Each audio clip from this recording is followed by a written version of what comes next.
జై ఎన్టీఆర్. గట్టిగా జై ఎన్టీఆర్. ధన్యవాదాలు మిత్రులారా. ఈనాడు మైత్రివనం చౌరస్తలో భారతదేశం గర్వించదగ్గ గొప్ప నాయకుడు, తెలుగు జాతికి స్ఫూర్తిని నింపిన, తెలుగు జాతి చేత అన్నా అని పిలిపించుకొని గౌరవం దక్కించుకున్న ఎన్టీఆర్ విగ్రహావిష్కరణ కార్యక్రమానికి సభాధ్యక్షత వహించిన జూబ్లీహిల్స్ శాసనసభ్యులు మిత్రులు నవీన్ యాదవ్ గారు ఈ కార్యక్రమాన్ని ఏర్పాటు చేసి నాతో పాటు ఈ కార్యక్రమంలో తెలంగాణ కాంగ్రెస్ పార్టీ అధ్యక్షులు మిత్రులు మహేష్ కుమార్ గౌడ్ గారిని, సహచర మంత్రివర్గ సభ్యులు తుమ్మల నాగేశ్వరరావు గారిని, హైదరాబాద్ ఇన్ఛార్జ్ మంత్రివర్యులు మిత్రులు పొన్నం ప్రభాకర్ గారిని, మరొక సహచర మంత్రివర్గ సభ్యులు అజరుద్దీన్ గారిని, అదేవిధంగా మేమందరం అభిమానించే నాయకులు మండవ వెంకటేశ్వరరావు గారిని, రాజ్యసభ సభ్యులు అనిల్ కుమార్ యాదవ్ గారిని, మరో రాజ్యసభ సభ్యులు వేం నరేందర్ రెడ్డి గారిని, షేర్లింగంపల్లి శాసనసభ్యులు అరకపూడి గాంధీ గారిని, అదేవిధంగా తెలుగు కాంగ్రెస్ పార్టీ నాయకులు బండి రమేష్ గారిని, అదేవిధంగా నల్గొండ పార్లమెంట్ సభ్యులు మిత్రులు కుందూరు రఘువీర్ గారిని, నాగార్జున సాగర్ శాసనసభ్యులు జయవీర్ గారిని, అదేవిధంగా మన అందరి అభిమాన నాయకుడు ఎన్టీ రామారావు గారి యొక్క కుటుంబ సభ్యులు మిత్రులు రామకృష్ణ గారిని, మోహన కృష్ణ గారిని, ఇతర కుటుంబ సభ్యులను, అదేవిధంగా మిత్రులు మోహన్ బాబు గారి పుత్రుడు మంచు మనోజ్ గారిని,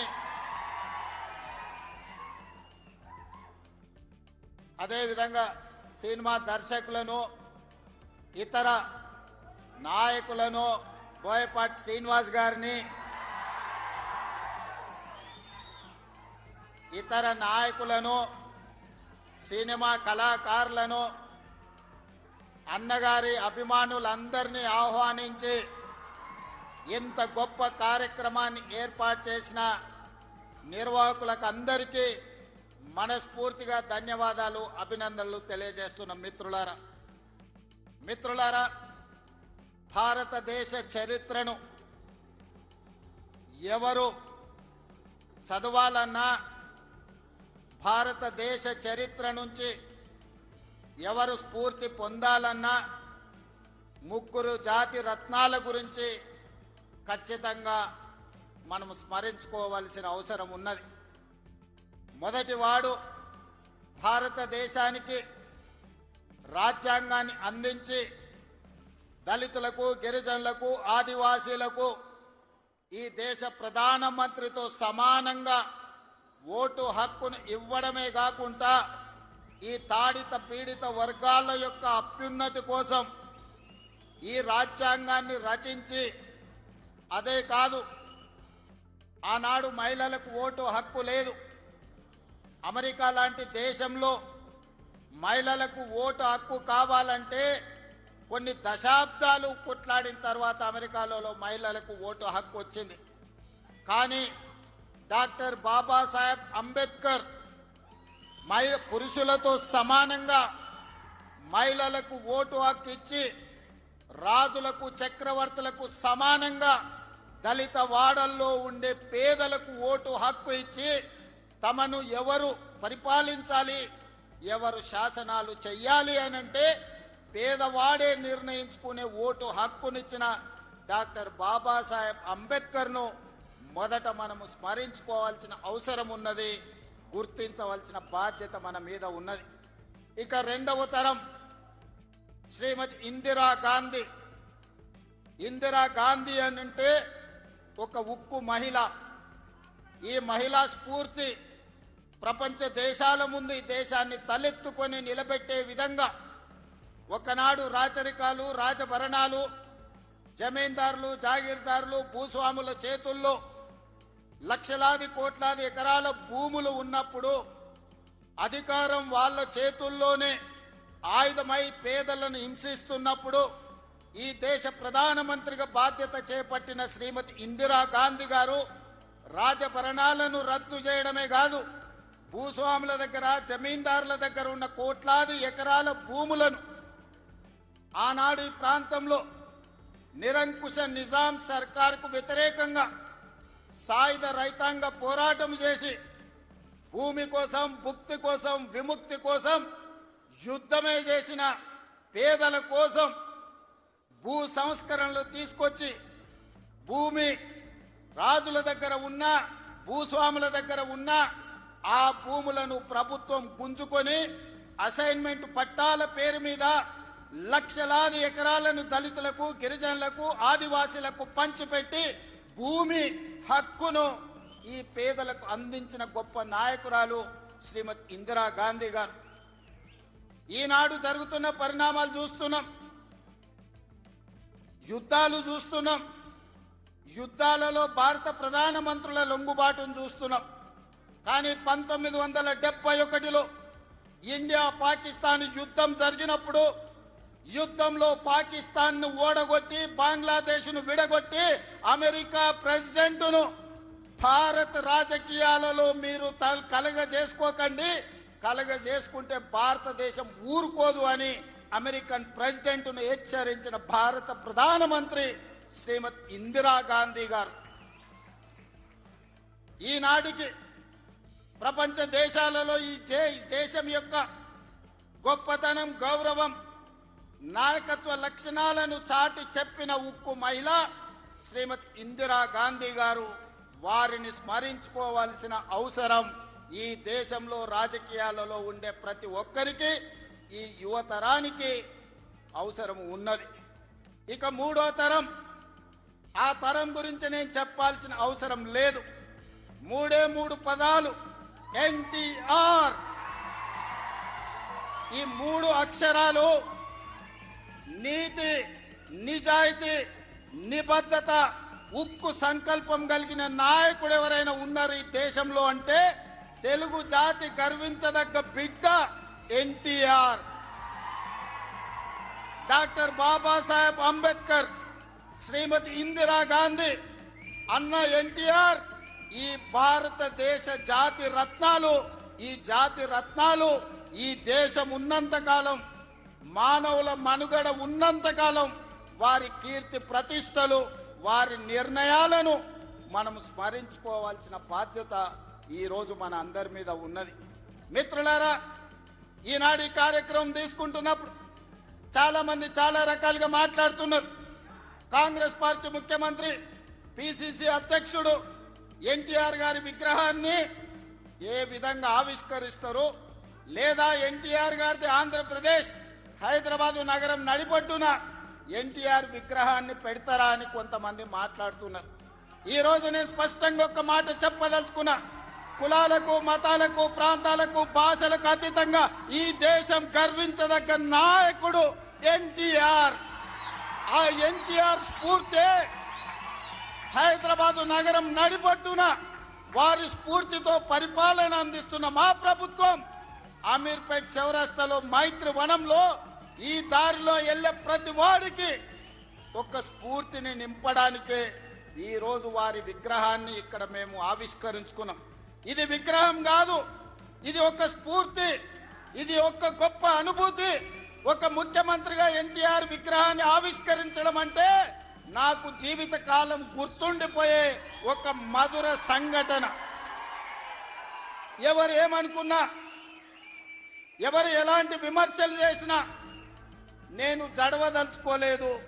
నేను చెప్పదలుచుకున్నా, ఆనాడు శ్రీమతి ఇందిరాగాంధీ గారు ఈ తెలంగాణ ప్రాంతం నుంచి ఒక పివి నరసింహారావు గారిని, ఒక మర్రి చెన్నారెడ్డి గారిని, ఒక పి శివశంకర్ గారిని, ఒక వెంకటస్వామి లాంటి నాయకులను అందిస్తే ఈ తెలంగాణ ప్రాంతానికి అన్న ఎన్టీ రామారావు గారు ఓ మండవ, ఓ తుమ్మల నాయకత్వాన్ని తెలంగాణకు అందించిండు. ఓ మాధవరెడ్డి, ఓ జానారెడ్డి నాయకత్వాన్ని అందించిండు. ఓ దేవేందర్ గౌడ్ నాయకత్వాన్ని అందించిండు. ఓ కడియం సిఆరి, ఒక మోత్కుపల్లి నరసింహులు లాంటి నాయకులను ఈ తెలంగాణకు అందించడు. అంతెందుకయ్యా, ఈనాడు ఉపన్యాసాలు ఇస్తున్న బీఆర్ఎస్ నాయకుడు కల్వకుంట్ల చంద్రశేఖర్ రావుకి రాజకీయ భిక్ష పెట్టింది ఎవరు? అన్న లేకుంటేనే మీరు నాయకులు అయ్యిండ్రా? అన్న నీడను బతికిన మీరు అన్నగారి గురించి తక్కువ చేసి మాట్లాడు మీకు మంచిదా? వారే కాదు, వారి పేరు పెట్టుకున్న వాళ్ళు కూడా ఈరోజు నాయకులుగా చలామణి అవుతున్నారు.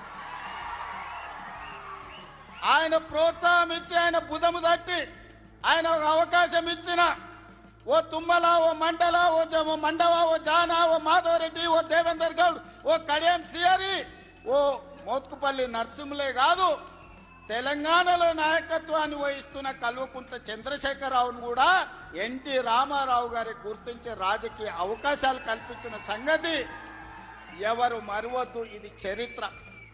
ఇంకొంతమంది ఆయన పేరు మీదనే చలామణి అవుతున్నారు. కొంతమంది నకిలీలు ఎప్పుడు ఉంటారు. వాళ్ళ ఆలోచనలు ఎట్లుంటాయో కూడా మనం చూస్తున్నాం. అందుకే ఇవాళ మిత్రులారా, ఈనాడు మేము అందిస్తున్న ఇందిరమ్మ ఇల్లు కావచ్చు, ఆనాడు ఎన్టీఆర్ గారు మొదలుపెట్టిన పక్కా ఇళ్ల పథకమే ఈనాడు ఇందిరమ్మ ఇళ్ల పథకం అని నేను ఈరోజు గర్వంగా చెప్పదలుచుకున్నా. ఈనాడు 3,24,00,000 మంది సన్న బియ్యం ప్రతి పేదవాడు దళిత వాడల్లో అన్నం తింటున్నాడంటే, సంటి పిల్లలకు బుక్కెడు పువ్వు తినిపిస్తున్నారంటే ఆ స్ఫూర్తి వెనకాల అన్న 2 రూపాయల కిలో బియ్యం పథకం ఉన్నదని నేను ఈరోజు చెప్పదలుచుకున్నా. ఇవాళ మేము ఇందిరమ్మ చీరలు ఇస్తున్నాం ఆడబిడ్డలకు. పండుగ పూట నాడు పెట్టే మేము చీర సారెగా భావించి ఈనాడు పాలపిట్టల లెక్క ఈరోజు మా ఆడబిడ్డలు చీర కట్టుకుంటున్నారు. దీనికి స్ఫూర్తి ఆనాడు ఎన్టీఆర్ జనతా వస్త్రాలు పేదవాళ్ళకు అందించి కూడు గుడ్డ నీడ అని ఎన్టీఆర్ ఏదైతే ఆలోచన చేసిండో ఆ స్ఫూర్తి ఈనాడు మా ప్రభుత్వంలో అమలు చేస్తున్న సంక్షేమ పథకాలలో కనిపిస్తుంది. మీరు ఒక్కసారి ఆలోచన చేయండి. ఈనాడు వైఎస్ఆర్ ప్రకటించిన ఉచిత కరెంటు కావచ్చు, ఈనాడు రైతులకు మేము అందిస్తున్న 24 గంటల ఉచిత కరెంటు, దీనికి స్ఫూర్తి ఆనాడు అన్న ఎన్టీఆర్ 50 రూపాయలకే హార్స్ పవర్ అని రైతాంగాన్ని ఆదుకోవడానికి వారు అందించిన విద్యుత్తే, వారు అందించిన శక్తే ఈనాడు ఉచిత విద్యుత్తు అని నేను చెప్పదలుచుకున్నా. ఇవాళ మిత్రులారా, ఆనాడు ఎస్సీల కోసం, ఎస్టీల కోసం, మైనారిటీల కోసం అమ్మ ఇందిరమ్మ పాటుపడితే బలహీన వర్గాల కోసం అన్న ఎన్టీఆర్ పాటుపడ్డాడు. ఇవాళ బలహీన వర్గాలు, పాలితులుగా ఉన్న బలహీన వర్గాలు ఈరోజు పాలకులుగా మారినరు అని అంటే అన్నగారి యొక్క ఆశీర్వాదం తెలంగాణ సమాజానికి అందబట్టే పాలితులుగా ఉన్న బలహీన వర్గాలు ఈరోజు పాలకులుగా మారినరు. ఒకనాడు గ్రామాలలో పటేలు పట్వారి వ్యవస్థ ఎంత బలంగా ఉండేనో వాళ్ళ చేతుల్లో తెలంగాణ నలిగిపోతుంటే ఎన్టీ రామారావు గారు పటేల్ పట్వారి వ్యవస్థను రద్దు చేసి పేదలకు విముక్తి కలిగించిన చరిత్ర ఈ ప్రాంతంలో ఉన్నది. ఆనాడు ఇందిరాగాంధీ గారు సాయుధ రైతాంగ పోరాటాన్ని స్ఫూర్తిగా తీసుకొని దళితులకు, గిరిజనులకు, ఆదివాసీలకు భూ పంపకాలు చేపట్టి అసైన్మెంట్ పట్టాలు ఇచ్చి గ్రామాలలో ఉన్న పేదలకు ఆత్మ గౌరవాన్ని ఇందిరాగాంధీ గారు అందిస్తే పటేలు పట్వారి వ్యవస్థను రద్దు చేసి బలహీన వర్గాల ఆత్మగౌరవంతో బతికే అవకాశం ఎన్టీ రామారావు గారు కల్పించారు. మిత్రులారా, ఇవాళ ఎక్కడైనా చూడండి మా ప్రభుత్వం అమలు చేస్తున్న సంక్షేమం, మా ప్రభుత్వం అమలు పరుస్తున్న అభివృద్ధి ఇందిరాగాంధీ గారో ఎన్టీఆర్ గారో వారి స్ఫూర్తి కనిపిస్తుంది. ఈరోజు ఇందిరమ్మ ఆశీర్వాదం, అన్న ఎన్టీఆర్ స్ఫూర్తి ఈరోజు మా ప్రజా పాలనలో కనిపిస్తుంది, మా ప్రభుత్వంలో కనిపిస్తుంది, మా నిర్ణయాలలో కనిపిస్తుంది. అందుకే ఇందిరమ్మ మాకు ఎంత ముఖ్యమో ఎన్టీఆర్ కూడా అంతే ముఖ్యం. ఇందిరమ్మ ఒక తరం అయితే ఎన్టీఆర్ ఒక శకం. వాళ్ళిద్దరి కలయికనే ఈనాటి ప్రజాపాలన. ఈ ప్రజాపాలన ప్రజలకు అందుబాటులో ఉంది అనంటే ఒక ఇందిరమ్మ స్ఫూర్తి, ఒక ఎన్టీఆర్ యొక్క ఆలోచన విధానం ఈనాడు మేము అమలు చేస్తున్నాం. మిత్రులారా, ఇవాళ మా నిర్ణయాలు మీరు చూసిండ్రు. ఆడబిడ్డలకు ఆర్టీసీలో ఉచిత బస్సు కావచ్చు, ఆడబిడ్డలకి ఈరోజు అదానీ అంబానీలతో పోటీ పడి సోలార్ పవర్ విద్యుత్ ఉత్పత్తి కావచ్చు, ఆర్టీసీలో ఉచిత ప్రయాణమే కాదు, ఆర్టీసీ 1000 బస్సులు ఆడబిడ్డలను యజమానులను చేసి ఈ రోజు వాళ్ళని వ్యాపారాలలో రాణించే విధంగా చేసినాం. ఆనాడు అన్న ఆడబిడ్డలకు ఏ విధంగా ఆస్తిలో హక్కిచ్చిండో ఈనాడు 1 కోటి మంది ఆడబిడ్డల్ని కోటీశ్వరులను చెయ్యాలన్న లక్ష్యంతో మా ప్రజాపాలన పనిచేస్తుంది. మా సీతక్క, మా బట్టి విక్రమార్క గారు దీన్ని అమలు చేస్తున్నారు. ఇవాళ మేము గర్వంగా చెప్పదలుచుకున్నాం, అన్నగారు అదే విధంగా ఇందిరమ్మ స్ఫూర్తితో 1 కోటి మంది ఆడబిడ్డల్ని ఇవాళ కోటీశ్వరులను చెయ్యాలి అని మా ప్రభుత్వం ప్రయత్నం చేస్తుంది. అందుకే మిత్రులారా, ఇవాళ మా ప్రభుత్వం రైతు రుణమాఫీ కావచ్చు, రైతు భరోసా కావచ్చు, రైతులకు ఉచిత కరెంటు కావచ్చు, రైతు రుణమాఫీ 21,000 కోట్ల రూపాయల రద్దు చేసిన విషయం కావచ్చు, ఇవన్నీ రైతుల కోసం మేము అమలు చేస్తున్న సంక్షేమ పథకాలు. ఇవాళ రైతులు పండించిన సన్న వడ్లు 500 రూపాయల బోనస్ ఇచ్చి ఈనాడు మేము కొనుగోలు చేస్తున్నామంటే రైతును రాజును చెయ్యడమే లక్ష్యంగా, వ్యవసాయాన్ని పండుగ చేయడమే లక్ష్యంగా ఈ రోజు మేము పనిచేస్తున్నాం. ఇవాళ మహిళలందరికీ అవకాశం ఇవ్వాలి అని స్థానిక సంస్థల్లో ఆనాడు మహిళలకు రిజర్వేషన్లు ఉండాలని రాజీవ్ గాంధీ గారు నిర్ణయం తీసుకుంటే ఆ నిర్ణయాన్ని అమలు చేసిన గొప్ప నాయకుడు ఎన్టీఆర్. ఈ రోజు స్థానిక సంస్థల్లో ఆడబిడ్డలకు 50% అవకాశాలు ఆనాడు రాజీవ్ గాంధీ నిర్ణయం తీసుకుంటే ఎన్టీఆర్ అమలు చేస్తే ఈ రోజు ఆడబిడ్డలకు స్థానిక సంస్థల్లో ఈ రోజు రిజర్వేషన్లు వచ్చినాయి.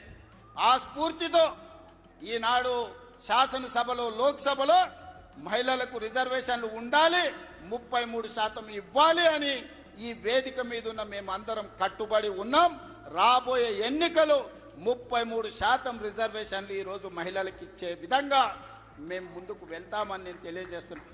మిత్రులారా, ఆనాడు యువకులు 25-26 ఏళ్ల యూనివర్సిటీలో చదువుకున్న పిల్లలకు, మారుమూల ప్రాంతాలలో ఉన్న పేదలకు ఏ విధంగా అయితే ఎన్టీఆర్ గారు టికెట్లు ఇచ్చి గెలిపించిండో ఈనాడు మా ప్రభుత్వంలో కూడా ఒక మందుల సామెల్, ఒక ఎడమ బొచ్చు లాంటి వాళ్ళు, అత్యంత నిరుపేదలు, ఇందిరమ్మ ఇండ్లలో ఉండే పేదలు రూపాయి లేకపోయినా టికెట్లు ఇచ్చి ఇవాళ ఎమ్మెల్యేలను చేసినాం. ఒక యువమిత్రుడు, క్రీడాకారుడు బాలయ్య గారి బ్యాచ్మెట్ నిజాం కాలేజీలో క్రీడాకారుణ్ణి ఇవాళ మంత్రిని చేసిన మహమ్మద్ అజారుద్దీన్ గారిని, ఈ రోజు వాకిటి శ్రీహరి కావచ్చు, యువమిత్రుడు పొన్నం ప్రభాకర్ విద్యార్థి రాజకీయాల నుంచి వచ్చిన మిత్రుడు ఈ రోజు మంత్రివర్గంలో సహచరుడు. అంటే ఇవన్నీ కూడా యువత కోసం.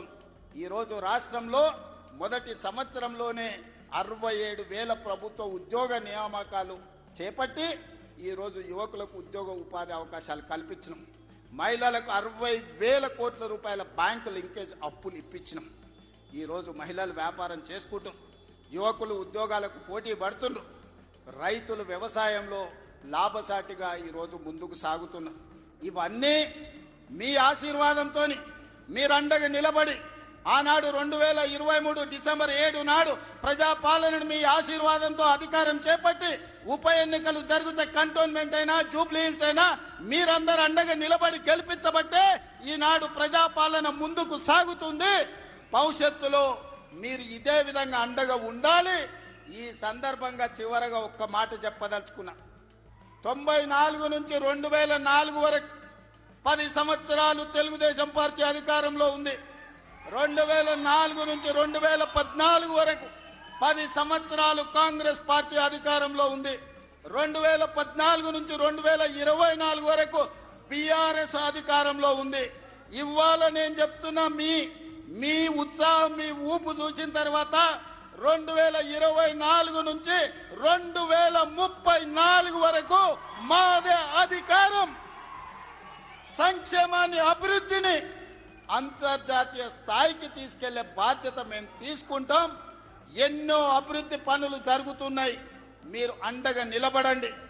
హైదరాబాదు నగరాన్ని అంతర్జాతీయ స్థాయిలో అభివృద్ధి చేయడానికి మేము ప్రయత్నం చేస్తున్నాం.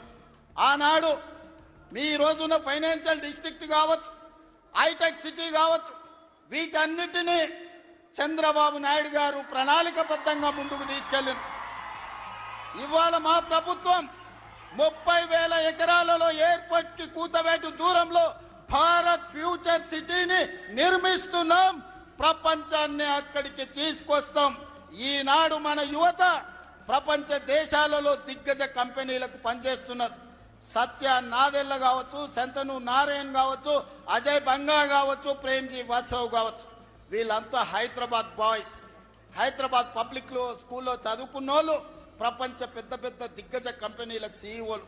ఇవాళ మనం ఎక్కడికో వెళ్ళి ఆ కంపెనీలలో పనిచేయడం కాదు, ఆ కంపెనీలను ఇక్కడికి తెస్తాం, భారత్ ఫ్యూచర్ సిటీలో పెట్టిస్తాం. ఈ కంపెనీలను పెట్టడమే కాదు, అలాంటి కంపెనీలకు తెలంగాణ యువతను యజమానులను చేసే బాధ్యత ఈ ప్రభుత్వం తీసుకుంటుంది. నూతన విధానంతో ప్రోత్సాహకాలు ఇస్తుంది, యువతకు ఉద్యోగ ఉపాధి అవకాశాలు కల్పిస్తుంది. మన నగర అభివృద్ధి కోసం మీరందరూ సహకరించాలి, మీరందరూ అండగా నిలబడాలి. ఇంత గొప్ప కార్యక్రమాన్ని ఏర్పాటు చేసి ఈ కార్యక్రమాన్ని ఒక స్ఫూర్తిని నింపే విధంగా, ఒక ఇందిరమ్మను, ఒక అన్న ఎన్టీఆర్ ను స్మరించుకునే వేదికగా మార్చినందుకు మీ అందరికీ మనస్ఫూర్తిగా ధన్యవాదాలు, కృతజ్ఞతలు తెలియజేస్తూ మీ అందరి దగ్గర సెలవు తీసుకుంటున్న మిత్రులారా.